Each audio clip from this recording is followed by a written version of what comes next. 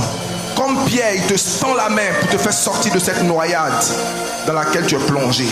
Tu veux dire oui au Seigneur Jésus. Pendant que nous avons tous les têtes baissées, je voudrais demander à l'assemblée de baisser la tête. Baissons nos têtes. Tu veux donner ta vie au Seigneur. Tu veux dire oui au Seigneur Jésus. Lève ta main là où tu es. Alléluia. Merci Seigneur. C'est une excellente décision que tu prends ce matin. Tu veux dire oui à Jésus. Lève ta main. Et si tu as fait cette prière, dis avec moi, Seigneur Jésus, je te demande pardon. Aie pitié de moi. Je reviens à toi ce matin de tout mon cœur.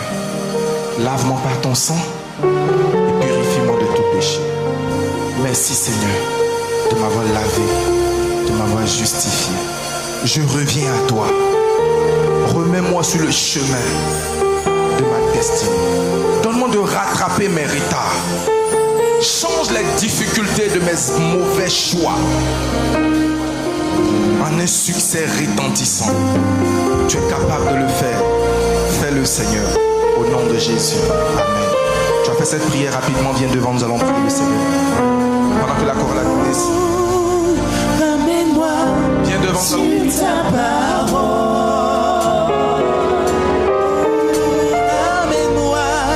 Ramène-moi sur ta parole. Jésus, ramène-moi sur ta parole. Ne me laisse pas souffrir ailleurs. Ne me laisse pas souffrir ailleurs.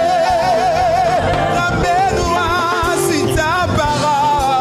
Ramène-moi sur ta parole. Je veux marcher jusqu'à toi. Je veux marcher jusqu'à toi.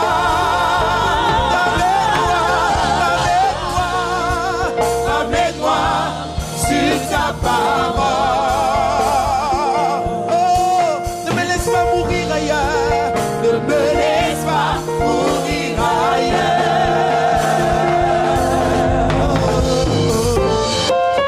Amen. Tendons nos mains vers nos précieux frères et sœurs et déclarons que leurs péchés sont pardonnés. Je vous en prie, faisons cette prière avec eux. Déclarons que le Seigneur les décharge du lourd fardeau qu'ils ont apporté en sa présence ce soir, ce matin du moins. Déclarons que le Seigneur les lave, les purifie, leur donne un nouveau commencement, en leur donnant un nouveau cœur. Prie le Seigneur pour nos bien-aimés. Merci Seigneur. Alléluia. Bien-aimé, prie le Seigneur pour eux. Dis que le Seigneur, à la place de l'angoisse, qu'il leur donne sa paix, qu'il leur donne la paix, qu'il leur donne la paix, qu'il leur donne la paix. À la place de la culpabilité, qu'il leur donne la joie. Seigneur, décharge-les de ce lourd fardeau. Donne-leur une première nuit dans ton royaume. Donne-leur leur première journée dans ton royaume. Dans le nom de Jésus. Merci Père, au nom de Jésus-Christ. Amen. Bien-aimé, regardez, le frère Franck derrière, allez vers lui. Sur ta parole. Oh, ramène-moi sur ta parole. Aucun homme, aucune femme, aucun système humain ne peut t'offrir quelque chose qui soit plus grand que ce que Dieu a pour toi. Fais.